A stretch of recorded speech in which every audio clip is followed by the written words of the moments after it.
أعوذ بالله من الشيطان اللعين الرجيم بسم الله الرحمن الرحيم الحمد لله رب العالمين بارك الخلائق أجمعين والصلاة والسلام على جميع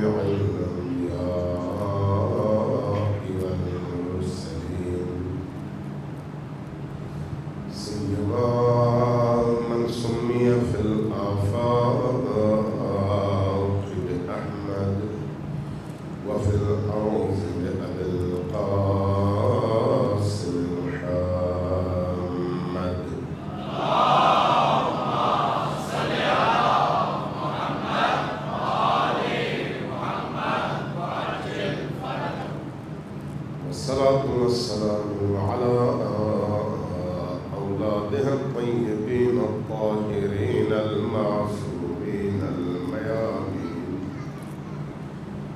واللعنة الدائمة على أعدائهم أجمعين من يوم عداوتهم إلى قيام يوم الدين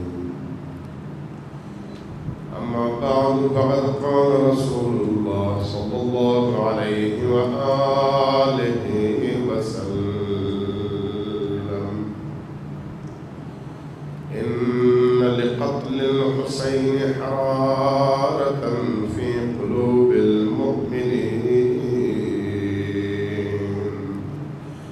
لا تبرد أبدا سبق الغربان اللهم صل على محمد وآل محمد وعجل فرجه ایک اور پھر ذرا اونچی آواز سے سوال پوچھیے اللهم صل على محمد وآل محمد وعجل فرجه عزیزان گرامی، امام حسین علیہ السلام کی یہ عزاداری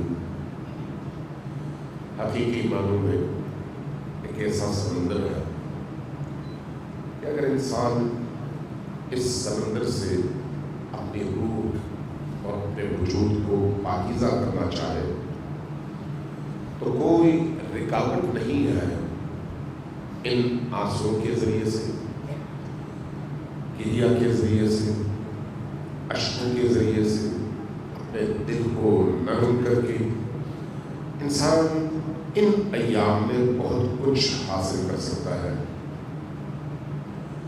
بعض عرفاء اور بزرگوں کو میں نے پڑھا جو یہ کہتے ہیں کہ اگر ایک شخص اللہ تک پہنچنا چاہتا ہے تو اگرچہ نماز اس کو پڑھنی چاہیے، روزہ رکھنا چاہیے، زکوٰۃ دینا چاہیے، خمس دینا چاہیے، حج پہ جانا چاہیے، جہاد بھی اس کا حصہ ہے، لیکن اگر ذکر حسین، مصائب حسین، عزائے حسین اور غم حسین کی دنیا میں وہ نہ آئے تو وہ اس عظیم ترین انسانی مقام تک پہنچ ہی نہیں سکتا۔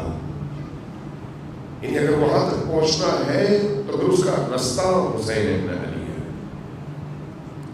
حسین ابن علی علیہ السلام نے ایک ایسا ٹرینڈ سیٹ کر دیا ہے کہ اب اگر کوئی شخص اس پٹری پر چڑھ جائے تو اس کی زندگی تبدیل ہو جاتی ہے، کیونکہ اگر آپ آسمانی اوصاف، الہی اوصاف تلاش کرنا چاہیں تو وہ یکجا طور پر حسین ابن علی میں متبلور یعنی ان کے وجود میں جمع نظر آتے ہیں۔ ان کی ہر ادا میں اللہ تبارک و تعالیٰ کی ذات میں فنا کا کوئی نہ کوئی پہلو نظر آتا ہے۔ ان کی ہر ادا میں اللہ پر توکل کا پہلو نظر آتا ہے۔ ان کی ہر ادا میں انسانیت کے لیے وہ تمام اوصاف نظر آتے ہیں جن اوصاف کے تحت انسان بنتا ہے۔ اگر آپ کو غیرت چاہیے تو غیرت کا امام حسین ابن علی ہے. اگر آپ کو عزت چاہیے تو عزتوں کا مجسمہ حسین ابن علی ہے. اگر آپ کو حمیت چاہیے تو اس حمیت کی معراج حسین ابن علی ہے. اگر آپ کو شجاعت چاہیے تو شجاعت کا منارہ حسین ابن علی ہے. یہ صرف لفاظی نہیں ہے، یہ صرف تقریر نہیں ہے، یہ کائناتی حقیقت ہے. جب آپ اپنی عملی زندگی میں ہیرو حسین کو بناتے ہیں، جب آپ اپنی عملی زندگی میں اپنے لیے نمونہ عمل حسین کو بناتے ہیں تو آپ کی شخصیت بدل جاتی ہے. ان کے مقابلے میں اگر آپ کسی اور کو اپنا اسوہ بنا لیں، کسی اور کو اپنا نمونہ بنا لیں، تو آپ دیکھیں گے اس کے بھی اسی طرح کے اثرات ہوں گے آپ کی روح پر، آپ کے بیہیویئر پر. عام زندگی میں آج کے جو نوجوان ہیں تھوڑے سے لاوالی، میڈیا سے متاثر اور مختلف اپلیکیشن اور سوشل میڈیا کے کمپین سے متاثر جوان، تو آپ دیکھتے ہیں بعض اوقات جوان اپنے سینے پہ اپنے جو کپڑے پہنتے ہیں یا شرٹ پہنتے ہیں، کسی شرٹ پہ کسی ایکٹر کی تصویر لگی ہوتی ہے، کسی پہ کسی ہیرو کی تصویر لگی ہوتی ہے، کسی پہ کسی پلیئر کی تصویر لگی ہوتی ہے. یہ کیوں ہوتا ہے؟ انسان اپنی زندگی میں کسی کو اپنے لیے رول ماڈل بناتا ہے اور پھر کوشش کرتا ہے کہ اس کی طرح سے انداز اختیار کرے. سب آپ دیکھیں مرحبا.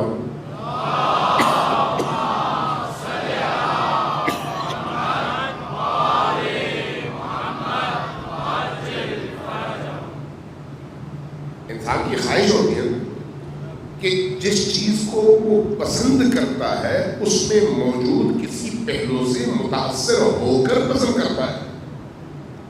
چاہے وہ کسی کی ایکٹنگ ہو، چاہے وہ کسی کا ناک نقشہ ہو، چاہے وہ کسی کی شجاعت ہو، چاہے وہ کسی کا بیان ہو. ہر انسان اپنے ذوق کے مطابق اپنی زندگی کے اندر کسی کو رول ماڈل بناتا ہے اور اس کو فالو کرنے کی کوشش کرتا ہے. جو ایکٹرز کو یا پلیئرز کو فالو کرتے ہیں ان کی شرٹیں پہن لیتے ہیں، جو کسی عالم کو فالو کرتے ہیں ان کی تصویریں لگانا شروع کر دیتے ہیں، جو کسی فوجی کو پسند کرتے ہیں اس کو اپنا رول ماڈل بنانا شروع کرتے ہیں. ہر انسان اپنے ذوق کے مطابق یہ کام کرتا ہے اور پھر اس کی عملی زندگی میں آپ دیکھتے ہیں کہ وہ اس کو کاپی کرنے کی کوشش کرتا ہے کہ وہ اٹھتا کیسا ہے، بیٹھتا کیسا ہے، بولتا کیسا ہے، کھاتا کیسا ہے، چلتا کیسا ہے، وغیرہ وغیرہ. میں اگر آپ تاریخ اٹھا کر دیکھیں تو قاجاریوں کی تاریخ میں اور صفویوں کی تاریخ میں روس نے حملہ کیا تھا ایران کی سرزمین پر یا آذربائیجان وغیرہ پر، اور ایک دفعہ بہت بڑی قتل و غارت ہوئی اور بڑے لوگ مارے گئے. اگلی دفعہ شاہ عباس صفوی خود آگے تھا اور اپنی فوج کے ساتھ روسیوں کے ساتھ لڑتا رہا. اس جنگ میں ان کو فتح نصیب ہوئی اور ان کو شکست.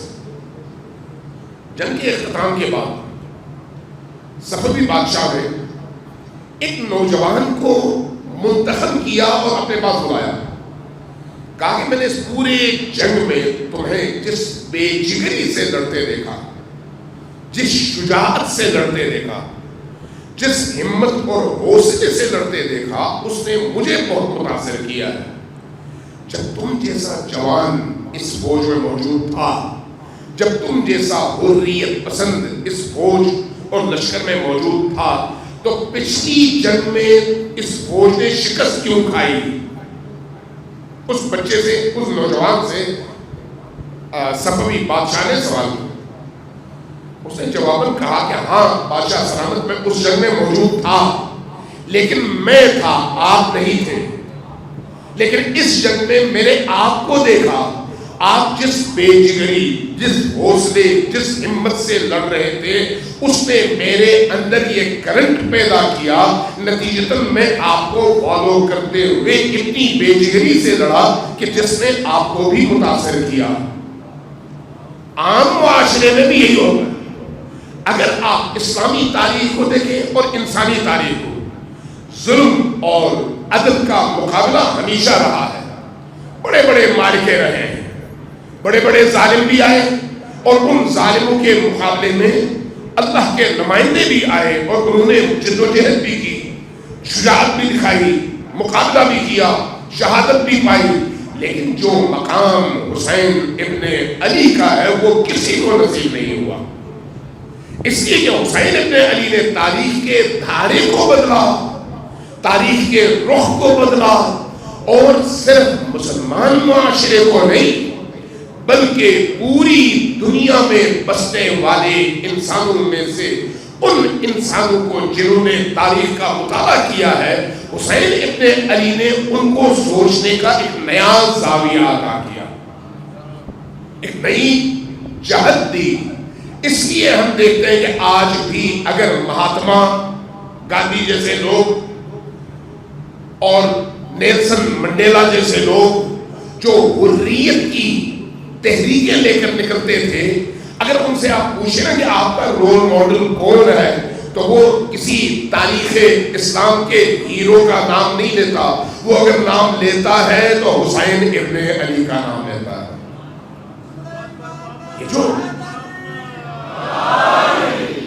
یہ جو حسین ابن علی کا کردار ہے، یہ اس حوالے سے بڑا عجیب و غریب کردار ہے۔ کربلا کی تاریخ جہاں شجاعت کی انتہا دکھاتی ہے ہمیں، وہیں پر عرفان اور معرفت کی بھی انتہا دکھاتی ہے، وہیں صبر اور حوصلے کی بھی انتہا دکھاتی ہے، وہیں پر اللہ کی رضا پر رضا کا بھی وہ پیک اور وہ معراج کربلا کے اس میدان میں آپ کو نظر آتا ہے۔ ایسی مثال جس میں ششماہا بچے سے لے کر 80-90 سال کے بوڑھے تک ہر شخص اپنے آپ میں ایک رول ماڈل اور نمونہ بنے، اور پھر جو خواتین بچ جائیں وہ خواتین بھی تا آخر ہر میدان میں، ہر ظلم کے سامنے، استبداد کے سامنے، ظالم کے سامنے، حکمران کے سامنے، خلیفہ کے سامنے جس شجاعت، جس حوصلے، جس ہمت کا مظاہرہ کرتے ہوئے حق کے رستے پر ڈٹ کر نظر آتی ہے، ایسی مثال طول تاریخ میں آپ کو کہیں نہیں ملتی۔ طول تاریخ میں ایک چھوٹی سی مثال ہے، مسائل کی طرف نہیں جا رہا میں، لیکن مثال کے طور پر سمجھانا چاہ رہا ہوں۔ آپ ذرا تصور کریں اگر ہم میں سے کسی کے گھر پر خدا نخواستہ حملہ ہو، 2-3 لاشیں ہمارے گھر میں خدا نخواستہ گر جائیں، خواتین کا کیا حال ہونا چاہیے؟ خواتین کی کس طرح کی صورتحال ہونی چاہیے؟ ظاہر وہ ڈر، خوف، دکھ، درد ان میں اتنی مبتلا ہوں گی ان کو رونے سے فرصت نہیں ملے گی۔ ایسا ہی ہے اگر 1-2 لاشیں گریں اور اگر اسی گھر کو جلا بھی دیا جائے، پھر ان خواتین کا کیا حال ہونا چاہیے؟ اگر اس گھر کے اسباب کو لوٹ بھی لیا جائے تو پھر ان خواتین کا کیا حال ہونا چاہیے؟ اب ذرا کربلا میں جا کر منطبق کر کے دیکھیے کہ کربلا میں یہ جو خواتین ہیں ان کا کردار مردوں کے ساتھ ساتھ کیسا رہا۔ عجیب ہے، طول تاریخ بشریت میں ایسا حوصلہ، ایسی ہمت اور ایسی سربلندی کسی خاتون یا خواتین میں آپ کو ایسی نظر نہیں آتی جیسے کربلا میں نظر آتی ہے۔ یزید نے ان خواتین کے حوصلوں کو توڑنے کی کوشش کی، ان کی ہمت کو توڑنے کی کوشش کی۔ کیسے؟ مردوں کو قتل کروایا، خیموں کو آگ لگایا، مال و اسباب کو لوٹا، ان خواتین کو اسیر کیا، زنجیروں سے باندھا، حتیٰ پردے بھی لوٹ لیے، حجاب کو بھی لوٹ لیا، پھر کسی کو پیدل کسی کو سواری میں ان گلیوں کوچوں بازاروں قصبوں سے گزارتے گزارتے ماحول ایسا بنایا کہ جو بھی تماشا دیکھنے آئے وہ پتھر برسائے، جو بھی تماشا دیکھنے آئے وہ ہوٹنگ کرے، جو بھی تماشا دیکھنے آئے وہ کچھ نہ کچھ ایسا طعن آمیز جملہ، ایسی بات کر دے جس کے نتیجے میں ان کے سینے چھلنی ہو جائے، ان کے دل چھلنی ہو جائے۔ لیکن آپ ذرا تصور کیجئے کہ جب یہ لشکر ان خواتین کو لے کر، قیدیوں کو لے کر شام کے دربار میں پہنچتا ہے، اور شام کی وہ مسجد جو آج بھی موجود ہے، اموی مسجد، اس میں چبوترے پر ان کو بٹھا دیا جاتا ہے، اور ارد گرد کھچا کھچ شامی موجود ہیں، اور سارے مرد ہیں، سارے مرد، اور ان کے درمیان ایک سید الساجدین ہے اور باقی ساری نبی اور علی کی بیٹیاں ہیں۔ ایک ایسے منظر میں جہاں پر اتنی طولانی رستوں سے، ظلم اور ستم سے اور تمام تن زخموں سے گزر کر یہ خواتین آئی ہیں، جب یزید مخاطب کر کے زخم دوبارہ لگانا چاہتا ہے اور ایسے الفاظ استعمال کرتا ہے تو نتیجتاً ان خواتین کو تو بیٹھ کر رونا چاہیے تھا، ان خواتین کو تو بیٹھ کر اشک بہانے چاہیے تھا، ان خواتین کو تو بیٹھ کر یا حسین کہنا چاہیے تھا۔ لیکن یہ ہماری رول ماڈل ہے، یہ ہماری پیشوا ہے، یہ ہمارے لیے امامت کے اس منصب پر کھڑے ہو کر دکھانے والی خواتین ہیں کہ یوں امت کی امامت ہوتی ہے، یوں امت کی رہنمائی ہوتی ہے، یوں امت کو اس طرح کے مشکلات اور امتحانات اور آزمائشوں سے نکالا جاتا ہے۔ زینب کبریٰ، علی کی بیٹی، ان تمام مصائب سے گزرنے کے باوجود نہ صرف ٹوٹتی نہیں ہے بلکہ کوہ استقامت بن کر یزید کے سامنے کھڑے ہو کر جو آپ خطبہ دیتی ہیں وہ خطبہ مسجد کوفہ میں علی کے خطبوں کی یاد دلا دیتا ہے۔ جس جرأت کے ساتھ للکارتی ہیں، آپ کی یہ للکار اس معاشرے اور اس مسجد کے اندر موجود تمام امویوں کو شرمندہ ہونے پر بھی اور اندر سے ٹوٹنے پر بھی مجبور کر دیتی ہے۔ یہ کیا چیز ہے؟ یہ آپ ان کا خطبہ دیکھیے۔ ایک دفعہ مجھے یاد ہے جب میں پہلی دفعہ حضرت زینب سلام اللہ علیہا بنت علی کے مزار اقدس پر دمشق میں گیا، ان کی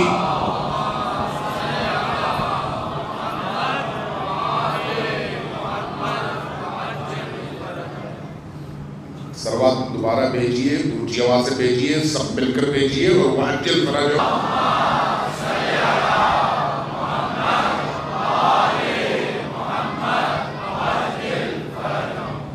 جب میں پہلی دفعہ گیا زیارت کرنے کے بعد ہوٹل میں گیا، اندر سے ٹوٹا ہوا تھا، تو میں نے دیکھا کوئی کتاب پڑھی ہوئی ہے، نکالا تو وہ حضرت زینب سلام اللہ علیہا کا خطبہ۔ اب یہاں پر بیٹھ کر آپ کا خطبہ پڑھنا اور وہاں پر بیٹھ کر آپ کا خطبہ پڑھنا بڑا مختلف ہوتا ہے۔ میں نے جب خطبہ پڑھنا شروع کیا تو یقین جانیے میرے اندر ایک ایسا تلاطم برپا ہوا، تو جب تک میں خطبہ ختم نہیں کر پایا اس وقت تک دھاڑے مار کر رو رہا تھا، یہ سوچ کر کہ زینب بنت علی کو اللہ نے کیسا حوصلہ دیا تھا کہ ہزاروں نہیں لاکھوں مردوں سے اس بنت علی شیر دل خاتون کا حوصلہ نہ صرف زیادہ تھا بلکہ سب پر غالب بھی تھا۔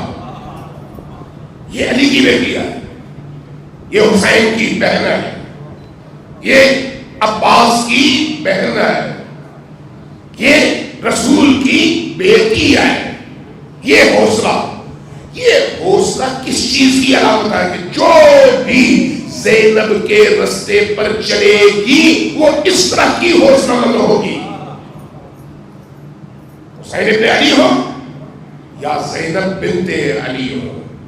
ان بہن بھائیوں نے جو تاریخ رقم کی، جو شہر بسایا، جو کارنامہ انجام دیا، اس کا ایک پہلو مظلومیت کا ہے، لیکن دوسرا پہلو ایسا تابناک، ایسا روشن، ایسا انسان ساز، ایسا انسانی معاشرے کو اٹھانے والا ہے کہ آج بھی 1400 سال گزر گئے. 1400 سال. احد کی یاد مناؤ اعتراض کوئی نہیں, بدر کی یاد مناؤ اعتراض کوئی نہیں, خیبر کی یاد مناؤ اعتراض کوئی نہیں, خندق کی یاد مناؤ اعتراض کوئی نہیں, لیکن جب کربلا کی یاد مناؤ گے اعتراض اس لیے ہے کہ کربلا آپ کو کربلائی بنا دیتی ہے, اس لیے اعتراض ہوتا ہے, اس لیے آپ کا راستہ روکا جاتا ہے, اس لیے آپ کو محدود کرنے کی کوشش کی جاتی ہے, اس لیے آپ کو عزاداری سید الشہداء سے دور رکھنے کی کوشش کی جاتی ہے, اس لیے عزاداری کی جو حقیقی روح ہے وہ روح آپ سے چھیننے کی کوشش کی جاتی ہے. عزاداری سید الشہداء کی روح صرف محض آنسو بہانا نہیں ہے, کالے علم اٹھانا نہیں ہے, ذوالجناح نکالنا نہیں ہے, روح یہ نہیں ہے, یہ علامتیں ہیں, یہ سمبلز ہے, یہ کلچر کا حصہ ہے. اس لیے آپ دنیا کے جو 200 سے زیادہ ممالک ہیں جہاں جہاں تشیع موجود ہے وہاں پر آپ جا کر دیکھ لیں, جس علاقے کا جس طرح کا کلچر ہے اس طرح سے یاد منائی جاتی ہے. بعض جگہوں میں آپ جب جاتے ہیں تو ان کے یاد منانے کے انداز کو دیکھ کر آپ کو بڑی حیرت ہوتی ہے, یار یہ کیا کر رہے ہیں, اور بعض اوقات آپ کو غصہ بھی آتا ہے, یہ کر رہے ہیں, یہ کر رہے ہیں, یہ کر رہے ہیں, یہ نہیں ہونا چاہیے, کیونکہ آپ نے جو اپنا کانسیپٹ بنایا ہوا ہے اس کانسیپٹ سے وہ کانسیپٹ ٹکراتا ہے.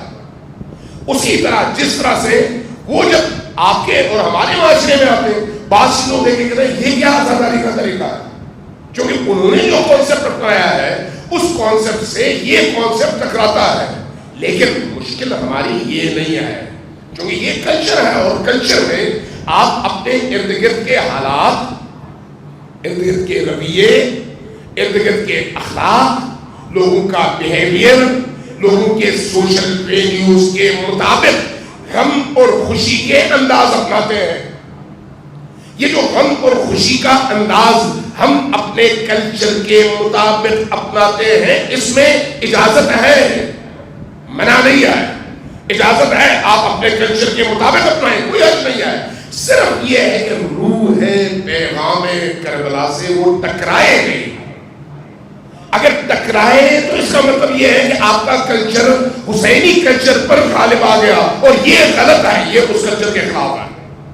حسین کے کلچر کو غالب رکھیں, کربلا کے کلچر کو غالب رکھیں, زینبی کلچر کو غالب رکھیں, اور جو کرنا چاہیں کریں, کوئی حل نہیں ہے. اس لیے وہ جو زینبی کلچر ہے, وہ جو کربلائی کلچر ہے, وہ جو حسینی کلچر ہے, وہ جو اصحاب حسین کا کلچر ہے, وہ کلچر ظلم کی نگاہوں میں آنکھیں ڈال کر کھڑے ہونا اور نہتے ہوتے ہوئے بھی اپنے سے 1000 گنا بڑے لشکر کے مقابلے میں اطمینان, ایمان, شجاعت اور استقامت کے ساتھ کھڑے رہنا, زخم سہنا لیکن مسکرانا ہے. زخم سہنا لیکن مسکرانا, رونا نہیں. ہاں, درد اور علم جو کہ کربلا کا حصہ ہے اس کو سن کر اگر انسان نہ روئے تو وہ انسان نہیں ہے, اس کا کوئی شک نہیں. اس لیے وہ رونا جس کے اندر آپ کے روح, آپ کے وجود, آپ کی پوری ہستی میں تلاطم برپا ہو اور آپ اس گھٹیا عالم سے نکل کر بلندیوں کی طرف سفر کریں, یہ رونا سب سے بڑی عبادت ہے جو آپ کو بلندیوں کی طرف لے کر جائے. رونا دو طرح کا ہے.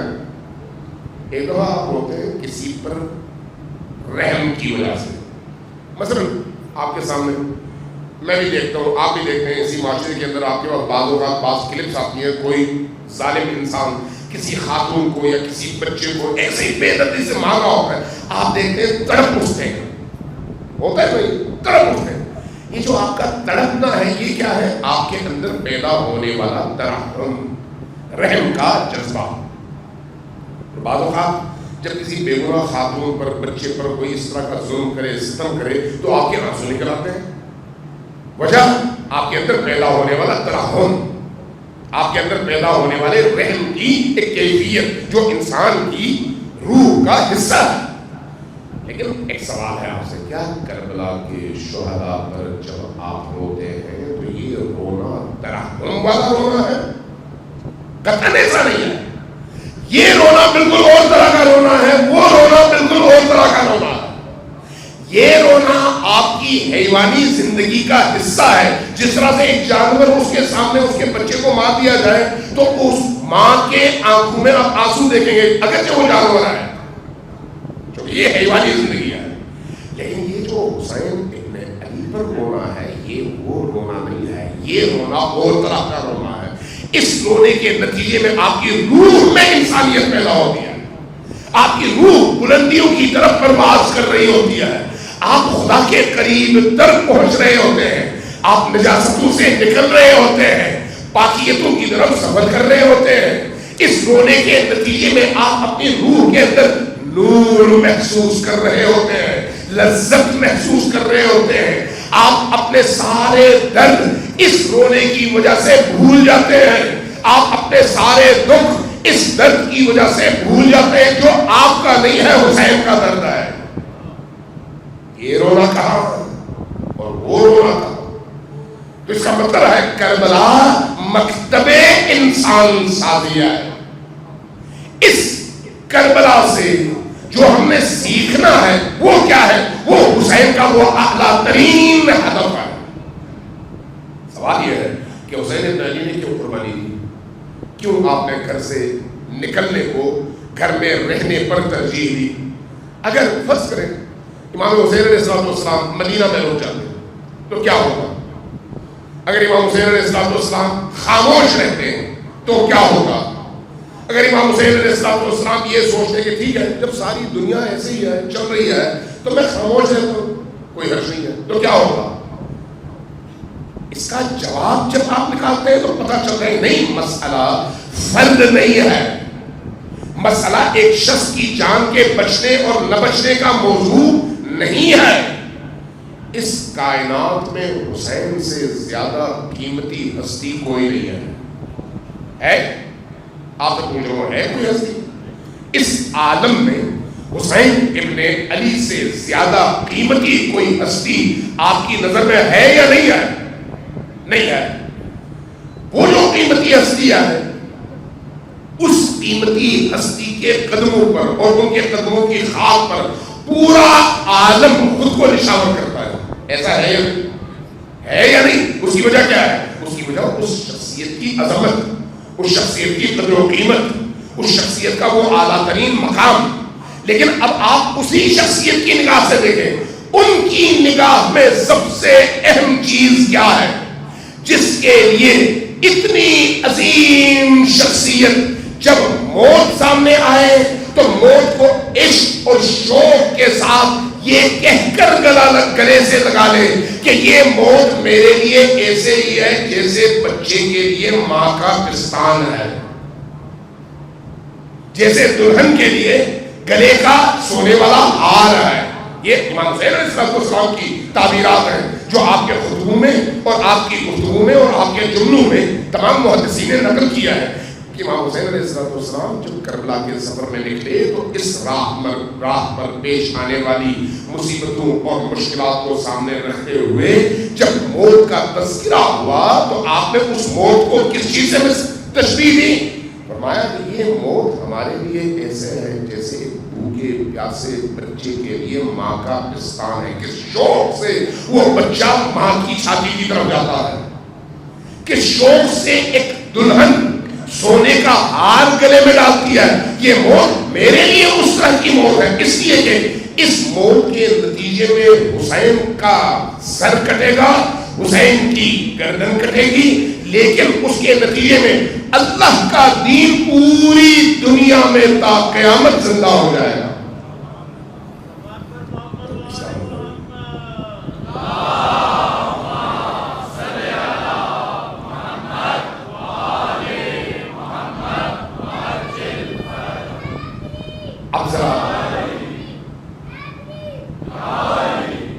اب ذرا غور کیجیے گا کہ امام حسین علیہ السلام نے یہ قیام کیوں فرمایا. اس کا کا ہونا چاہیے نا جواب. صرف ہم مسائل اور فضائل سن کر نکل جائیں, کچھ اخلاقی باتیں سن کر نکل جائیں, لیکن ہماری عملی زندگی میں دین سے متعلق موضوعات کے حوالے سے ہماری ذمہ داریوں کا تعین کربلا نہ کر سکے تو ہم کربلائی کیسے؟ آج بھی اگر یزیدیت کے پرچم کو کوئی سرنگون کر سکتا ہے تو وہ کربلا کا بیٹا کر سکتا ہے, کوئی اور نہیں. آج بھی اگر پوری دنیا کو تلاطم میں مبتلا کر سکتا ہے تو کربلا کا روحانی بیٹا کر سکتا ہے, کوئی اور نہیں. آج بھی تمام طاغوتی طاقتوں کو کوئی للکار سکتا ہے تو وہ کربلا کا بیٹا ہے, کوئی اور نہیں.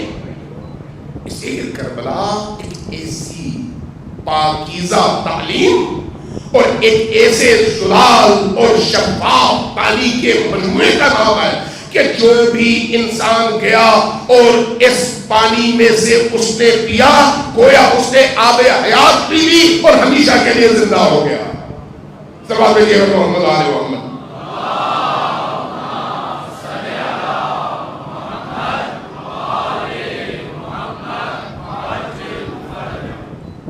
عزیزان گرامی, مجھے چونکہ میں نے جب یہاں پر آنا تھا ان مجالس کے لیے میں نے دوستوں سے وعدہ کیا تھا, میں سوچ رہا تھا کہ میں کس موضوع پر بات کروں. تو ظاہر ہے فضائل و مسائل آپ سارا ساتھ سنتے ہیں, امیر المومنین کی ولایت کے حوالے سے, نبی کریم کے حوالے سے, باقی ائمہ کے حوالے سے, اور اس کو ہر صورت میں بیان ہونا چاہیے تاکہ تشیع کی بنیادیں ہمیشہ مضبوط رہیں اور نئی نسل تک یہ پیغام پہنچے. لیکن اس کے ساتھ ساتھ وہ جو روح ہے کربلا ہے اس سے آشنائی بھی ضروری ہے. اگر وہ روح کربلا ہو تو نتیجتاً آپ ایک زندہ قوم بنتے ہیں. معرفت کربلا ہو تو ہم ایک زندہ اور صاحب استقامت قوم بنتے ہیں. لیکن اگر وہ روح موجود نہ ہو تو پھر ہم تشیع صفوی بنتے ہیں, تشیع علوی نہیں بنتے.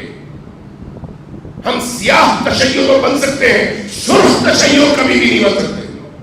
کربلا سرخ تشیع کا نام ہے جس میں حریت ہے, شجاعت ہے, جس میں قربانی ہے, ایثار ہے, جس میں مقابلہ ہے, استقامت ہے, جس میں ظلم کو للکارنا ہے, مظلوم کا ساتھ دینا ہے, جس میں انفرادی زندگی میں نورانیت اور معنویت ہے اور اجتماعی زندگی میں شجاعت اور بہادری ہے. یہ اس کربلا کا خاصہ ہے, خاصہ. اگر میں پڑھ رہا تھا ایک زمانے میں کہ جب عثمانیوں کی حکومت تھی, عثمانیوں کی حکومت میں ظاہر ہے انگریزوں نے عثمانی سلطنت کو توڑا. عثمانی سلطنت تمام اسلامی سرزمینوں پر مشتمل وہ سلطنت تھی جس کے وجود کی وجہ سے مغربی دنیا کے مفادات کو بہت زیادہ نقصان پہنچ رہا ہوتا تھا. اس کی وجہ بھی یہی تھی ان کے مقابلے میں ایک آئیڈیالوجی پر مشتمل حکومت وجود میں آئی تھی اور ادھر سارے کا سارا کفر تھا.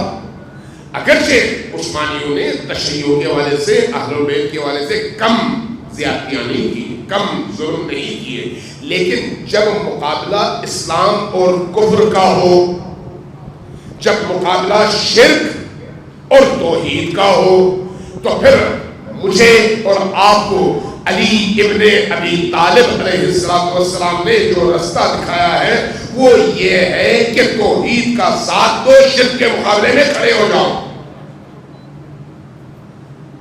میں آپ کو مثال دیتا ہوں. یہ مبارک پوری صاحب ہے جنہوں نے سیرت نبی لکھی ہے رحیق المختوم کے نام سے, خود اہل حدیث ہے, اہل حدیث یعنی وہابی, اور سعودیوں نے اس کتاب کو مختلف زبانوں میں ٹرانسلیٹ کیا, ٹرانسلیٹ کر کے پوری دنیا میں چھاپا ہے. انگریزی میں بھی ہے, فارسی میں بھی ہے, عربی میں بھی ہے, اردو میں بھی ہے. میں نے چاروں زبانوں میں یہ کتاب دیکھی ہے. ایک جلد میں ہے, نفیس اور اچھی کتاب ہے. وہاں پر اب میں حوالہ کس کا دے رہا ہوں, ایک اہل حدیث اور سعودی مورخ کا. وہ خود سعودی نہیں ہے, انڈیا کے ہیں, لیکن سعودیوں نے اس کو چھاپا ہے اور بڑا پروموٹ کیا ہے. وہاں پر جب فتح مکہ کے بعد کے واقعات اس نے درج کیے ہیں, اس کے بعد ایک جگہ آ کر اس نے رسول اللہ کی رحلت کے بعد جب ثقیفہ میں لوگ جمع ہوئے تو ان واقعات کو قلم بند کیا. قلم بند کر کے کہتا ہے کہ ابو سفیان معاویہ کا باپ اور یزید کا دادا، ہندا کا شوہر. ہندا کون سب کو معلوم، یزید کون سب کو معلوم، معاویہ کون سب کو معلوم، ابو سفیان کون یہ بھی سب کو معلوم. یہ بہرحال فتح مکہ کے بعد کے اتقاء میں سے ہیں. تمام مورخین، تمام عالم اسلام اس بات پر متفق ہے کہ اللہ کے رسول نے بڑی مہربانی کی کہ ان کو ان کی جانیں بخش دی. یہ وہ لوگ بہرحال وہ کہتا ہے کہ جب ثقیفہ میں لوگ جمع ہوئے تو اس کے بعد ابو سفیان آیا علی ابن ابی طالب کے پاس. علی ابن ابی طالب سے کہا کہ یا علی، امامت آپ کا حق ہے، خلافت آپ کا حق ہے، ثقیفہ میں لوگ جمع ہوئے ہیں آپ سے خلافت چھیننے کے لیے. آپ اجازت دیں میں آپ کا ساتھ دوں گا، آپ اجازت دیں میں آپ کی حمایت کروں گا. اور یہ احادیث میں بھی آیا ہے، اہل سنت کی احادیث میں آیا ہے، شیعوں کی میں بات نہیں کر رہا ہوں، کہ ابو سفیان نے آفر دی کہ اگر آپ یا علی راضی ہو تو میں مدینہ کی گلیوں کو مسلح گھڑ سواروں سے بھر دوں گا جو آپ کی حمایت میں ثقیفہ والوں سے لڑیں گے اور حکومت آپ کے ہاتھ میں آئے. ذرا سوچیے یہ آفر لے کر کیوں آیا؟ امیر المومنین نے کیا جواب دیا؟ امیر المومنین تو خلافت کو اپنا حق سمجھتے تھے، ایسا نہیں تھا. امامت ان کا حق تھا، خلافت ان کا حق تھا. نبی کی وصیت کے مطابق امیر المومنین کو خلیفہ ہونا چاہیے تھا، لیکن ثقیفہ میں کسی اور طرف یہ بحث چلی گئی. امیر المومنین وہاں پر شامل بھی نہیں ہوئے، دعوت بھی نہیں دی گئی. امیر المومنین یہاں پر نبی کریم کے جنازے میں اور اس دکھ اور درد میں مبتلا رہے اور باقی لوگ وہاں پر رہے. ایسے میں امیر المومنین کے پاس آ کر اگر ابو سفیان آفر دیتا ہے کہ یا علی آپ تیار ہوں، میں آپ کی حمایت میں مدینہ کی گلیوں کو سواروں سے اور وہ بھی مسلح سواروں سے بھر دوں گا، تو یہاں پر ایک نقطہ تو یہ ملتا ہے کہ مدینہ میں بسنے والے سارے کلمہ گو مسلمان مومن نہیں تھے، بلکہ وہ موقع کی تلاش میں تھے کہ مسلمانوں کو ٹکڑوں میں تقسیم کر کے خانہ جنگی والی کیفیت پیدا کی جائے. اور امیر المومنین چونکہ نبی کے وارث ہیں، چونکہ نبی کے وارث ہیں، اور ان کے لیے جو اہم ہے وہ کیا ہے؟ وہ یہ ہے کہ وہ اسلام کو بچائیں چاہے خلافت جائے. لہذا آپ جواب کیا دیتے ہیں؟ جواب میں فرماتے ہیں کہ دیکھو یہ جو خلافت میں ثقیفہ والے جمع ہوئے ہیں یہ میرا اور ان کا جھگڑا ہے. تم کب سے اسلام کے اتنے بڑے حامی بن گئے کہ تم خلافت مجھے دلوانا چاہتے ہو؟ آپ ذرا غور کیجیے گا امیر المومنین کی بصیرت پر. امیر المومنین کی بصیرت، یہ بصیرت کہاں سے شروع ہوتی ہے؟ قرآن سے، اللہ کی طرف سے، رسول اللہ کی طرف سے. اگر یہ بصیرت نہ ہوتی تو وہ معاشرہ آپس میں الجھ کر اسی ابتدائی دور ہی میں ختم ہو چکا ہوتا اور اسلام کا پرچم سرنگوں ہو چکا ہوتا. یہی وجہ ہے کہ جب فاطمہ الزہرا سلام اللہ علیہا نے بھی امیر المومنین سے سوال کیا یا علی آپ اتنے مظالم کے باوجود اٹھتے کیوں نہیں ہیں ان ظلموں کے خلاف؟ تو آپ نے کیا فرمایا؟ فرمایا کہ بی بی اگر میں اٹھوں میرے نیام میں ذوالفقار موجود ہے، وہی ذوالفقار جس نے پہلی جنگ سے آخری جنگ تک کفار کو ناخن چلے چپائے ہیں، وہ میرے پاس موجود ہے. میں علی ہوں، مجھ میں طاقت ہے، لیکن یہ جو مخزن سے اس وقت اذان کی آواز اٹھتی ہے یہ آواز ختم ہو جائے گی اور اسلام کا خاتمہ ہو جائے گا. یعنی امیر المومنین علی ابن ابی طالب کو جو غم ہے وہ اسلام کا ہے، خلافت کا نہیں. خلافت اور اسلام میں سے کسی ایک کا انتخاب کرنا پڑے تو علی کی نگاہ میں خلافت جائے، قربان ہو جائے، لیکن اسلام کو بچنا چاہیے۔ یہ علی کی روش ہے، یہ علی کی سیرت ہے، یہی سیرت حسین ابن علی کی ہے، یہی سیرت امام حسن مجتبیٰ کی ہے، یہی سیرت باقی تمام ائمہ کی ہے۔ اگر موقع ملا اس پر گفتگو ہوگی، لہذا جب آپ اس اعتبار سے دیکھتے ہیں تو یہ دیکھتے ہیں کہ اہل البیت علیہ السلام کی سیرت کے مطابق اگر کلمہ باقی ہے، لا الہ الا اللہ باقی ہے، اذان باقی ہے، نماز باقی ہے، حج اپنی روح کے ساتھ باقی ہے، تو پھر اگر خلافت جاتی ہے اس قیمت پر تو خلافت جائے، لیکن یہ چیزیں باقی رہیں۔ اس لیے جب یہ جو خلافت عثمانیہ کا تھا، میں آپ سے عرض کر رہا تھا کہ خلافت عثمانیہ میں تشیع پر بڑا ظلم ہوا، لیکن خلافت عثمانیہ کو جب ہم برطانیہ اور ویسٹ کے مقابلے میں دیکھتے ہیں تو ادھر کفر ہے، ادھر شرک ہے، ادھر دوسرے ادیان ہیں، ادھر اسلام ہے، اور ایسے موقع پر علی کی سیرت یہ ہے کہ ادھر ساتھ دو تاکہ کفر کا غلبہ نہ ہو۔ لہذا جب ان لوگوں نے خلافت عثمانیہ کو توڑا تو توڑنے کے بعد یہ تو استنبول میں داخل ہوئے، ایک انگریز کمانڈر تھا، اپنے ساتھ ان غلام مسلمانوں کو لے کے شہر سے گزر رہا تھا، ایک مسجد کے مأذن سے آواز آئی، اللہ اکبر اللہ اکبر، اشہد ان لا الہ الا اللہ اشہد ان لا الہ الا اللہ۔ یہ رک گیا، اپنے ذکر کے لوگوں سے پوچھا کہ یہ کیا ہے؟ کہا کہ اذان ہے۔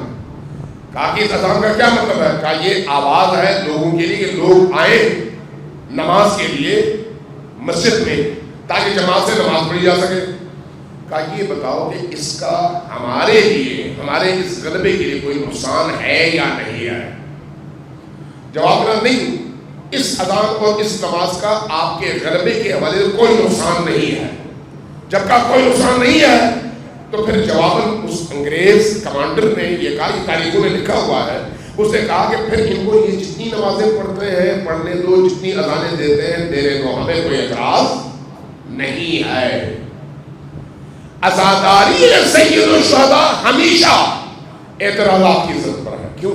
اس لیے کہ وہ نماز آپ کے اندر حریت پیدا نہیں کرتی جس نماز میں حسین ابن علی شامل نہ ہو، وہ نماز جس میں عشق علی و آل علی نہ ہو، جس میں علی کی ولایت شامل نہ ہو، وہ آپ کے اندر حریت پیدا نہیں کرتی۔ لیکن جب کربلا کا تذکرہ ہوگا اور کربلا کے لیے آپ نکلیں گے تو یہ کربلائی حریت آپ کو بیدار بھی کرتی ہے، آپ کو عزم بھی دیتی ہے، آپ کو حوصلہ بھی دیتی ہے، آپ کو کٹ مرنے کا موقع بھی دیتی ہے، اور مرنے کے بعد بھی اپنے مرے ہوئے ان شہداء پر فخر کر کے سر اٹھا کر دعویٰ کرنے کا حوصلہ دیتی ہے کہ ایک نہیں کئی جوان شہید ہو جائیں لیکن ہم میدان میں کھڑے ہیں۔ یہ کربلا کا ہونا، یہ کربلا کا ہونا، یہ کربلا کی تربیت ہے، یہ کربلا کی درسگاہ ہے۔ اس درسگاہ سے جو قومیں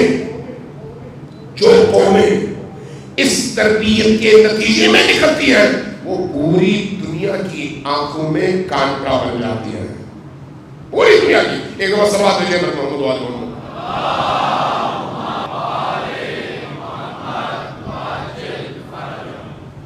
افغانستان کی جنگ، افغانستان میں بڑے عرصے تک جنگ رہی، آپ نے دیکھا ہوگا کہ بڑے بڑے وہاں کے مجاہد بعد میں لبرل ہو گئے، آپ ان کی تاریخ پڑھیں، بڑے بڑے مجاہد لبرل ہو گئے۔ وجہ کیا ہے؟ جب جنگ میں ہدف خدا نہ ہو، خدا ہدف نہ ہو، دین ہدف نہ ہو، تو پھر اس جنگ میں خسارہ ہی خسارہ ہے۔ لیکن جس جنگ میں ہدف شہادت ہو، جس جنگ میں آپ کچھ دے کر اپنے آپ کو کمزور محسوس نہ کرتے ہو، مال دے کر اپنے آپ کو فقیر محسوس نہ کرتے ہو، جان دے کر اپنے آپ کو مجبور محسوس نہ کرتے ہو، بلکہ اپنے آپ کو سرفراز، اپنے آپ کو سربلند محسوس کرتے ہو، وہ جنگ آپ کو زندہ قوم بناتی ہے، زندہ قوم۔ بات آ گئی ہے تو میں عرض کرتا ہوں، ایک دفعہ صلوات بھیجیے پر محمد وآلہ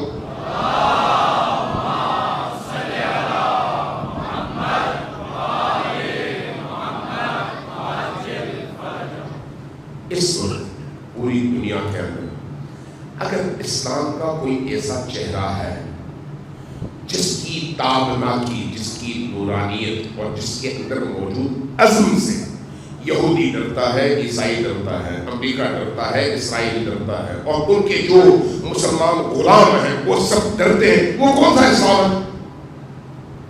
پوری دنیا میں چھانٹی کر لیں، وہ کون سا اسلام ہے؟ طالبان کا اسلام ہے؟ نہیں، ہاں آپ چاہے نعرے ہزاروں لگا لیں، لیکن طالبان کی جو حکومت اس وقت ہے اس حکومت کا 70% بجٹ امریکی دیتے ہیں، آپ کو پتا ہے؟ جس طالبان کی حکومت کا 70% بجٹ امریکی دیتے ہوں، اس طالبان کی حکومت سے امریکیوں کو خوف ہونا چاہیے یا امریکیوں کے اشاروں اور ان کی مرضی کے مطابق اس حکومت کو چلنا چاہیے؟ سمپل سی بات ہے، سمپل سی بات۔ یاد رکھیے وہ چہرہ جو عالم مغرب کو اور آج کی طاغوت اور استعماری طاقتوں کو پریشانی میں مبتلا کرتا ہے، وہ چہرہ وہ ہے جو مکتب علی اور مکتب کربلا کا چہرہ ہے پوری دنیا کے اندر۔ آج آپ عراق میں جائیں وہ چہرہ آپ کو نظر آئے گا، آج آپ سیریا میں جائیں وہ چہرہ آپ کو نظر آئے گا، آج آپ لبنان میں جائیں وہ چہرہ آپ کو نظر آئے گا، آج آپ فلسطین میں جائیں وہی چہرہ آپ کو نظر آئے گا، آج آپ دنیا کے کسی بھی کونے میں چلے جائیں جہاں پر حسین ان مجاہدوں کے دلوں میں زندہ ہے، وہ مجاہد ہمیشہ آپ کو صف اول میں کربلائی چہرے کے ساتھ رونق بکھیرتے ہوئے، نور بکھیرتے ہوئے نظر آئیں گے پوری دنیا کے اندر۔ جو بچے ہیں اس وقت ان کو شاید یاد نہ ہو، لیکن جو بڑے ہیں ان کو شاید یاد ہو، 2006 میں اسرائیلیوں نے حملہ کیا تھا لبنان میں، اور تقریباً 33 دن جنگ رہی۔ کتنے؟ 33 دن۔ اس دوران میں انہوں نے بیروت کی اینٹ سے ایک ڈالی، انہوں نے لبنان کو بہت زیادہ نقصان پہنچایا، لیکن صورتحال ایسی تھی کہ جنگ ختم ہونے کا نام نہیں لے رہی تھی، اور اس کے نتیجے میں جو عرب دنیا پر اس کا اثر پڑا، جو کہ اس دنیا میں اس جنگ میں حزب اللہ اور سید حسن نصر اللہ اس طرح سے کھل کر سامنے آئے کہ اسلام اور کفر کی جنگ میں اسلام کا پرچم علی کے بیٹے کے ہاتھ میں تھا،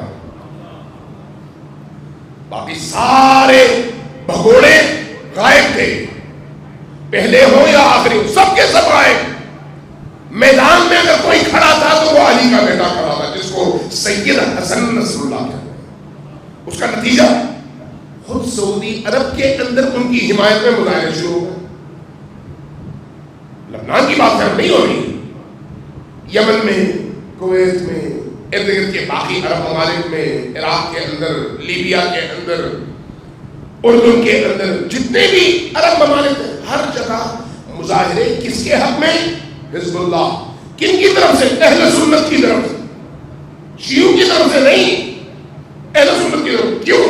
اس لیے کہ اہل سنت ہو یا شیعہ ہو، سب کے اندر ایک زندہ دل تو موجود ہے نا، عقل تو موجود ہے نا، وہ دیکھتے ہیں کہ کون کفر کے مقابلے میں کھڑا ہے اور کون کفر کے سامنے لیٹا ہوا ہے۔ یاد ان کو اگر کوئی ہیرو نظر آیا تو سید حسن نصر اللہ نظر آیا۔ اس وقت ایک عجیب بات ہوئی، اب بات آ گئی ہے تو میں کہہ دوں، عجیب بات ہوئی۔ غالباً 30 دن جنگ کے گزر چکے تھے، 30 دن، اور 31ویں دن قطر کا وزیر خارجہ امریکہ گیا۔ اس زمانے میں میڈم رائس ان کی وزیر خارجہ تھی، اس سے ملا، کہا کہ اس وقت عرب دنیا میں بہت بے چینی ہے اور ہماری بادشاہتوں کو بھی خطرہ ہے اگر یہ صورتحال رہی، چونکہ عوام ہم سے ناراض ہے اور فلسطین کی حمایت میں، لبنان کی حمایت میں عوام نکلی ہوئی ہے، تو اس جنگ کو فوری طور پر روکیں. میڈم رائس نے جواباً کہا کہ نہیں، ہم جنگ روک نہیں سکتے جب تک اسرائیل کو مکمل طور پر فتح حاصل نہ ہو، اس وقت تک ہم جنگ روک نہیں سکتے. بات ختم ہو گئی. وزیر خارجہ واپس آ گیا. رات گزر گئی. صبح سویرے وزیر خارجہ، امریکن وزیر خارجہ نے فون کیا قطر کے وزیر خارجہ کو. قطر کے وزیر خارجہ کو فون کر کے تم کہاں پر ہو؟ کہا کہ میں ابھی جہاز میں سوار ہو رہا ہوں واپس جانے کے لیے. کہا کہ تم آ جاؤ، بات کرنی ہے. بلایا وائٹ ہاؤس اور کہا کہ جاؤ تیاری کر لو، ہم صلح کے لیے تیار ہیں، جنگ بندی کے لیے تیار. پریشانی ہوئی، رات کو اسے انکار کیا، اب جو ہے اقرار کر رہا ہے. وجہ کیا ہے؟ اس نے وجہ نہیں بتائی. وہ وہاں سے واپس آیا، عرب لیگ کے جو بڑے بڑے سربراہ ہیں ان سے ملا، گراؤنڈ بنایا اور فوراً لبنان آیا، حزب اللہ سے بات کی، سید حسن نصر اللہ سے بات کی، ان کی طرف سے اجازت لی اور نتیجتاً 2 دن میں جنگ بندی کا اعلان ہو گیا. جنگ بندی بھی ہو گئی. جنگ بندی ہونے کے بعد اب قطر کا وزیر خارجہ 33 روزہ اس جنگ کے بعد کچھ دنوں کے بعد دوبارہ لبنان آیا. یہ واقعہ خود سید حسن نصر اللہ نے، ہمارے ایک بزرگوار تھے جاننے والے، ان کو سنایا اور انہوں نے مجھے سنایا سید حسن نصر اللہ کی زبان سے. کہا کہ وہ وزیر خارجہ آیا ہمارے پاس اور کہا کہ یہ بتائیے کہ اس جنگ میں آپ کے پاس ہتھیار کیا تھا؟ کہا کیا مطلب؟ کہا کہ امریکی آپ کے ہتھیار کی وجہ سے پریشان تھے کہ ان کے پاس کوئی ایسا ہتھیار ہے جس کا مقابلہ ہم نہیں کر سکتے. واقعہ کیا تھا؟ 30 دن گزر چکے تھے، 31ویں دن کی رات تھی. حزب اللہ کا ایک مجاہدین کا گروپ بارڈر پہ ایک جگہ پھنسا ہوا تھا. چاروں طرف سے اسرائیلیوں نے ان کو گھیرے میں لے رکھا تھا اور ان ٹینکوں کے درمیان میں ایک طرف لبنان، دوسری طرف اسرائیل کے چاروں طرف سے وہ گھیرے میں نکل نہیں سکتے تھے. اور اوپر کوبرا ہیلی کاپٹر سے یہ 60 افراد کا، 60 جوانوں کا مجموعہ تھا اور سب کی جان خطرے میں تھی. ان جوانوں کا جو کمانڈر تھا وہ ایک موسوی سید تھا، امام علی ابن موسیٰ رضا، امام موسیٰ بن جعفر علیہ السلام کا بیٹا، وہ کمانڈر تھا. اب وہ دیکھ رہا تھا کہ اگر ہم نے ہلنے کی کوشش کی ان کو ہمارے ایگزیکٹ لوکیشن کا اندازہ ہو جائے گا اور وہ اتنی فائرنگ کریں گے کہ ایک ایک انچ ہماری زمین سوراخ ہو جائے گی اور ہم بھی اس میں سب کے سب مارے جائیں گے. اس نے اپنے ساتھیوں سے کہا کہ تم لوگوں نے ہلنا نہیں ہے، آواز بھی نہیں دینی، جب تک میری طرف سے اجازت نہ ہو کسی نے کوئی آواز نہیں نکالنی، بس سجدریز رہو اور دعا کرو کہ اللہ کوئی رستہ نکال دے. اب اس صورتحال میں ان میں سے ایک جوان اچانک آسمان کی طرف دیکھتا ہے، کلاشنکوف اس کے ہاتھ میں ہے، ایک فائر کر دیتا ہے. جیسے ہی فائر کرتا ہے وہ گولی لگتی ہے ہیلی کاپٹر کو، ہیلی کاپٹر فضا میں منفجر ہو جاتا ہے، پھٹ جاتا ہے. اور جیسے ہی ہیلی کاپٹر پھٹتا ہے ویسے ہی باقی سارے ہیلی کاپٹر جو نگرانی کر رہے تھے فوراً بھاگتے ہیں اسرائیل کی طرف. اور نتیجتاً جتنے بھی ٹینک تھے جنہوں نے ان کو محاصرے میں لیا ہوا تھا وہ سارے ٹینک واپس اسرائیل کی طرف مڑ جاتے ہیں اور یہ ان سب کی جان بچ جاتی ہے. یہ واپس آتے ہیں. کمانڈر ان کا اس جوان سے پوچھتا ہے غصے اور حیرت دونوں میں کہ تمہیں کس نے کہا فائر کرو؟ جب میں نے کہا کمانڈر ہوں، میں نے کہا کہ تم نہ کرو، خاموش ہو، سب کے سب خاموش ہیں، تمہیں کس نے کہا فائر کرنے کو؟ اس نے کہا کہ میں سید ہوں، فرزند زہرا ہوں، میں سجدے میں تھا، رو رہا تھا، اپنی ماں فاطمہ کو یاد کر رہا تھا. میں نے گزارش کی، دعا کی، بی بی آج ہماری جان آپ کے ہاتھ میں ہے، ہمیں بچائیے.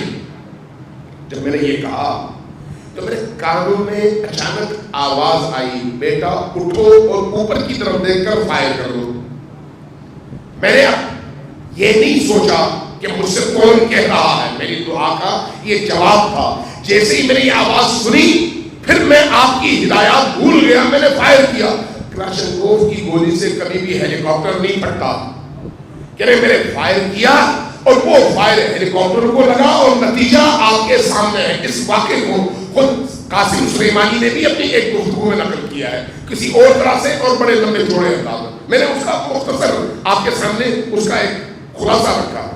عزیزان من, آج بھی اگر کسی بھی سرزمین میں علی کے ماننے والے دشمنان علی کے مقابلے میں, دشمنان کعبہ کے مقابلے میں, دشمنان مدینہ کے مقابلے میں, دشمنان کربلا و نجف کے مقابلے میں, دشمنان قرآن کے مقابلے میں اخلاص کے ساتھ پاکیزگی کے ساتھ متحد ہو کر کھڑے ہو جاتے ہیں تو اگر ان کی تعداد کم بھی ہو تو اللہ کی نصرت اسی طرح سے آتی ہے اور ان کو غلبہ ملتا ہے. غلبہ ملتا ہے. سید حسن نصر اللہ کہتے ہیں کہ جب وہ وزیر خارجہ آیا میرے پاس تو اس نے مجھ سے یہ سوال کیا کہ بھئی آپ کے پاس وہ کون سا اسلحہ ہے جس سے آپ نے اسرائیلی اتنے جدید ترین ہیلی کاپٹرز گرائے اور اس کے بعد جنگ بندی کا اعلان ہوا. تو سید حسن نصر اللہ کہتے ہیں کہ میں نے مسکراتے ہوئے اس سے کہا کہ میں یہ تو نہیں بتاؤں گا کہ ہمارے پاس کون سا ہتھیار ہے اور کتنی مقدار میں ہے, لیکن یہ ضرور کہوں گا کہ ہمارے جتنے بھی گودام ہیں اور ہمارے جوان ہیں اس طرح کے تمام اسلحوں سے لیس ہیں اور ہمارے پاس اس اسلحے کی کوئی کمی نہیں ہے. یہ اسلحہ کیا ہے؟ عشق حسین, عشق اہل البیت, عشق فاطمہ, عشق علی, عشق کربلا. عزیزان, اگر ہم ایک حریت پسند قوم بن کر سر اٹھا کر جینا چاہیں تو پھر ہمیں اپنے اس خول سے نکل کر کربلائی بننا پڑے گا. خول سے نکل کر پھر ہماری عزاداری بھی کربلائی ہوگی, پھر ہمارا گریہ بھی کربلائی ہوگا, پھر ہمارا ماتم بھی کربلائی ہوگا. اس لیے کہ ہم نے کربلا سے صرف غم نہیں سیکھا, ایمان لیا ہے. پھر ہم نے صرف کربلا سے رونا نہیں سیکھا بلکہ دشمنان کربلا کو رلانا بھی سیکھا ہے. سلوات بھیجیے محمد و آل محمد.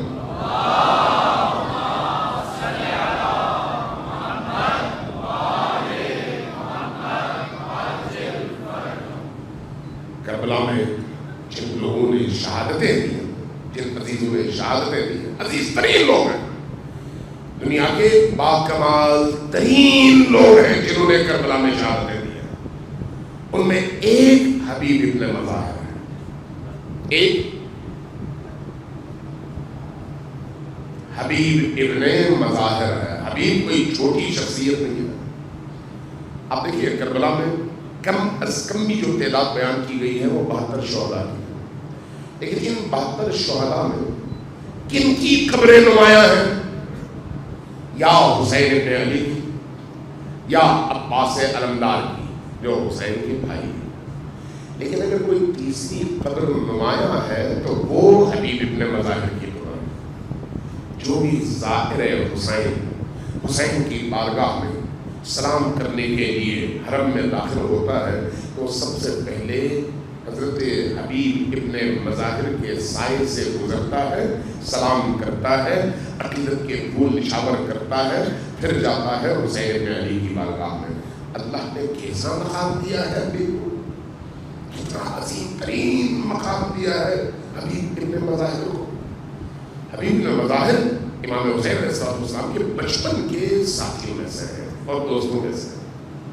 عجیب ہے کہ اپنی معنویت کے اعتبار سے, تربیت کے اعتبار سے چونکہ علی کے شاگرد ہیں تو یہ بھی حبیب بھی اور میثم بھی ان شاگردوں میں سے جن کو امیر المؤمنین علی ابن ابی طالب نے وہ علوم دیے جس کے نتیجے میں وہ مستقبل کو دیکھتے تھے, مستقبل کو دیکھتے. اس لیے حبیب اور میثم تمام دونوں کی ملاقات ہوئی تو ملاقات میں ایک دوسرے سے مزاح کیا. مزاح کرتے ہوئے حبیب نے کہا کہ اے میثم, میں ایک ایسے شخص کو اپنے سامنے دیکھ رہا ہوں، یعنی خود انہی سے مخاطب ہے، ایک ایسے شخص کو سامنے دیکھ رہا ہوں جو کچھ ہی عرصے کے بعد اس کے سر کے بال گرے ہوں گے، پیٹ نکلی ہوگی، اور وہ علی کے عشق کے جرم میں ہاتھ پاؤں بھی کٹائے گا، زبان بھی کٹائے گا، اور دار پر بھی چڑھے گا۔ کس سے کہا؟ میثم تمار سے، اور میثم تمار ایسے ہی چلی ہوئی۔ میثم تمار مسکرائی، فرمایا کہ ہاں حبیب، میں بھی اپنے سامنے ایک ایسے شخص کو دیکھ رہا ہوں جو حسین ابن علی کا ساتھ دیتے ہوئے کربلا میں بے دردی سے لڑے گا بھی، شہید بھی ہوگا، اور پھر اس کی لاش کو گھوڑوں کے سمندر پامال بھی کیا جائے گا۔ یہ وہ شخصیات ہے، حبیب ان لوگوں میں ہے جنہوں نے امام حسین علیہ السلام کو خط لکھ کر بلایا ہے۔ اس لیے کوفہ میں ہے، کوفہ کے سرداروں میں سے ہیں، جلیل القدر آدمی ہے، لیکن حافظ قرآن ہے، قاری قرآن ہے، معلم قرآن ہے۔ گھر میں بیٹھے ہوئے اپنی بیگم کے ساتھ بات چل رہی ہے اہل بیت ہی کی کہ امام حسین کا ہمیں انتظار تھا، امام حسین ابھی تک پہنچے نہیں ہیں۔ کھانا کھا رہے، اچانک ان کی زوجہ کے گلے میں کھانا اٹک جاتا ہے، لقمہ اٹک جاتا ہے، جیسے ہمارے یہاں ہوتا ہے۔ وہ بھی فوراً بول پڑی، فرمایا کہ لگتا ہے کوئی ہمیں یاد کر رہا ہے۔ دروازے پر دستک ہوئی، جیسے ہی دستک ہوئی غلام نے دروازہ کھولا، بتایا کہ حسین ابن علی کا قاصد آیا ہے۔ جیسے یہ سنا حبیب اٹھے گئے، قاصد سے ملے اور ان سے نامہ اور خط وصول کیا، اپنی آنکھوں سے لگانے کے بعد خط کھولا، کمرے میں آئے، زوجہ سامنے بیٹھی ہیں، اب پڑھتے جا رہے ہیں اور روتے چلے جا رہے ہیں۔ لکھا کیا ہے؟ من حسین ابن علی الى الرجل الفقیہ حبیب ابن مظاہر، زہرا کے بیٹے حسین کی طرف سے حبیب ابن مظاہر کے نام، جو فقیہ ہے، بزرگوار ہے، شجاع ترین انسان ہے۔ اے حبیب، ہم کربلا پہنچ چکے ہیں، ہم کربلا پہنچ چکے، تمہارا انتظار ہے، تم ہماری رسول اللہ سے قرابت اور نسبت کو جانتے ہو، جیسے ہو فوراً اٹھو اور چل پڑو، ہمیں تمہارا انتظار۔ حبیب یہ خط پڑھتے ہیں، پڑھ کے سر جھکاتے ہیں، بیگم صاحب میں پوچھتی ہے حبیب کیا ہے؟ عرض کرتے ہیں، بتاتے ہیں کہ میرے مولا حسین کا خط ہے۔ کیا فرمایا ہے؟ مجھے فوراً بلایا ہے، کیا ارادے ہیں؟ سوچ رہا ہوں اگر میں چلا گیا تو قتل ہو جاؤں گا، تو تم بیوہ ہو جاؤ گی، بہتر ہے میں خاموش رہوں تاکہ زندگی کے یہ دن کٹ جائے۔ جیسے یہ کہا، یہ شیر دل خاتون اپنی جگہ سے اٹھ کھڑی ہوئی، کہا حبیب، رسول کی بیٹی اور فاطمہ الزہرا کو جواب کیا دو گے کہ ان کے بیٹے نے تمہیں بلایا اور تم نے یہ سوچا کہ میں زندہ بچوں؟ اگر نہیں جانا چاہتے تلوار مجھے دو، میں جاتی ہوں فرزند زہرا کے دفاع کے لیے۔ حبیب اٹھے، کہا بیوی، میں تمہیں آزما رہا تھا یہ جاننے کے لیے کہ تمہارے اندر ایمان کتنا ہے، میں اور حسین کی دعوت پر نہ جاؤں، میں حسین کا میزبان ہوں۔ اٹھے، غلام سے کہا، چونکہ اس وقت کوفے کا محاصرہ تھا، غلام سے کہا کہ تم جاؤ فلان نقطے پر جا کر شہر سے باہر رک جاؤ، میں چھپ چھپ کر رسول سے ہو کے آؤں گا، کیونکہ نہ کوئی باہر جا سکتا تھا، نہ کوئی کوفہ کے اندر آ سکتا تھا، کیونکہ سب کو خوف یہ تھا کہ حسین کی حمایت کے لیے لوگ کوفہ سے نہ نکلیں۔ پہنچے شہر سے باہر، غلام کے قریب گئے، دیکھا غلام گھوڑے سے گفتگو میں مصروف ہے، کان لگایا کیا کہہ رہا ہے؟ غلام کہہ رہا ہے گھوڑے، مالک ابھی تک نہیں آئے، لگتا ہے شاید وہ نہ آئے، اور اگر نہ آئے تو گھوڑے میرا ساتھ دو، ہم دونوں جائیں گے مولا کے بعد، مولا کی بارگاہ میں اپنی جانیں دے دیں گے، مولا کی خدمت میں قربانی دینے کے لیے اپنے آپ کو تیار کر دو۔ یہ جیسے ہی سنا، حبیب نے اپنے سر پہ ہاتھ مارا، کہا کہ کیسا وقت آ گیا ہے کہ غلام بھی اس حد تک تیار ہے، اور حبیب تمہاری ذمہ داری کتنی بڑھ گئی ہے۔ گئے غلام کے پاس، غلام سے ایک جملہ کہا، غلام تم نے اپنا حق ادا کر دیا، جاؤ تم میری طرف سے آزاد ہو، اب تم غلام نہیں رہے، مجھے جانے دو، میں جاتا ہوں کربلا۔ غلام نے پلٹ کر کیا کہا؟ عجیب جملہ ہے. کہا کہ مولا میرے آقا آج تک میں نے آپ کی خدمت کی ہے, آج جب جنت جانے کا وقت ہے تو مجھے چھوڑ کر جا رہے ہیں, مجھے ساتھ لے کر جائیے. غلام کو سوار کیا, پہنچے کربلا. جیسے ہی دور سے دھول اٹھتی نظر آئی پتا چل گیا کون آ رہا ہے, حبیب آ رہا ہے. استقبال کے لیے عباس آئے, استقبال کے لیے اصحاب آئے. جیسے ہی آپ پہنچے حسین ابن علی کی قدموں میں گر گئے, سینے سے لگایا. اس اسنا میں خبر پہنچی زینب کے خیمے میں کہ حبیب آئے. زینب سلام اللہ علیہ نے پیغام بھجوایا کہ جاؤ حبیب سے کہو حبیب زینب کا سلام قبول کرو. جیسے یہ سلام سنا, روایت کہتی ہے کہ حبیب نے اپنے سر سے امامہ گرایا, زمین پر بیٹھ گئے, سر پر اور چہرے پر تماچے مارنے لگے اور روتے ہوئے کہنے لگے علی کی بیٹیوں پر یہ وقت آ گیا ہے کہ حبیب کے آنے پر اتنی خوش ہو رہی ہے.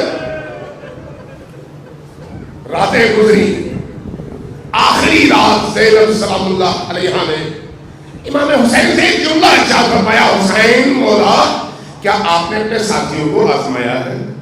کہیں ایسا تو نہیں کہ کل آپ اکیلے رہ جائیں. آواز ایک صحابی کے کانوں تک پہنچی. اس نے جا کر حبیب کے کان میں کہا کہ آج بی بی اتنی پریشان ہے, وہ یہ فرما رہی ہے. حبیب نے اصحاب کو جمع کیا اور آئے مولا کی خدمت میں, تلواریں نکال لی اور عرض کیا مولا اگر آپ اجازت دیں تو ان تلواروں سے ہم ابھی لشکر اشقیاء کی گردنیں کاٹ دیں, اور اگر کہیں تو ہم اپنی گردنوں پر تلواریں رکھیں. کیسے ہو سکتا ہے کہ آپ کی بارگاہ میں آنے کے بعد آپ کو ہم چھوڑ دیں؟ ہماری ایک نہیں اگر 1000 جانیں ہوں تو ہم آپ کے قدموں پر قربان کر کے پھر چاہیں گے زندہ ہو جائیں اور پھر دوبارہ شہید ہو جائیں. زینب کے دل کو سکون ملا, زینب کے دل کو سکون ملا. اب عصر عاشور, ظہر عاشور شہداء کا ایک پورا سلسلہ ہے, لیکن جب نماز کا وقت ہوتا ہے تو یہی حبیب ابھی زندہ ہے, آتے مولا کی بات اور مولا نماز کا وقت ہو گیا ہے, کیا آخری نماز ہم ساتھ میں نہ پڑھ لیں؟ مولا نے جیسے یہ سنا فرمایا کہ ہاں حبیب اللہ تمہیں نمازیوں کے ساتھ محشور کرے, جاؤ اور اشقیاء کے لشکر سے اجازت دو. جیسے ہی آپ نے اجازت دی آپ نے جا کر اشقیاء کے لشکر سے بات کی. جواب آیا حسین سے کہو جتنی نمازیں پڑھنی چاہے پڑھ لے, ان نمازوں کا ان کو کوئی فائدہ نہیں ہے. جب یہ سنا حبیب خیز میں آئے, تلوار نکالی, ایک دفعہ حملہ کیا اور حملہ کر کے لشکر اشقیاء کو تہہ تیغ کیا نماز سے پہلے ہی. اور ایک دفعہ جب زخموں سے چور ہو کر زمین پر گرے تو آنکھوں پر خون تھا. جب آنکھوں پر خون تھا زمین پر گرے تو اچانک محسوس کیا حسین سرحانے پہنچ چکے ہیں. گود میں اٹھایا, سر اپنی گود پہ رکھا. حبیب اب تم جا رہے ہو, اللہ تم پر رحم کرے. حبیب تم تو وہ ہو جو ہر رات قرآن ایک دفعہ ختم کر کے سوتے تھے, اللہ تم پر رحم کرے. تم جب اس دنیا میں جانا تو میرے نانا کی بارگاہ میں میرا سلام پہنچانا, میری والدہ کی بارگاہ میں میرا سلام پہنچانا, میرے بابا کی بارگاہ میں میرا سلام پہنچانا. کہنا کہ کچھ ہی دیر گزرے گی ہم بھی آپ کی بارگاہ میں آئیں گے زیرا ہونے.